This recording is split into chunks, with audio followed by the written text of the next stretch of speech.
নবী হযরত মুহাম্মদ সাল্লাল্লাহু আলাইহি ওয়াসাল্লাম ইরশাদ করেছেন, যে ব্যক্তি এই দরুদ পড়ার অভ্যাস করবে, কিয়ামতের দিন তার জন্য সুপারিশ করা আমার ওয়াজিব হয়ে যাবে।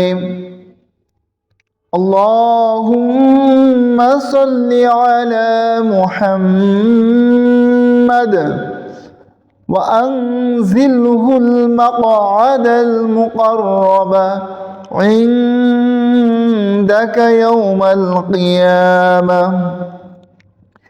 اللهم صل على محمد وأنزله المقعد المقرب عندك يوم القيامة।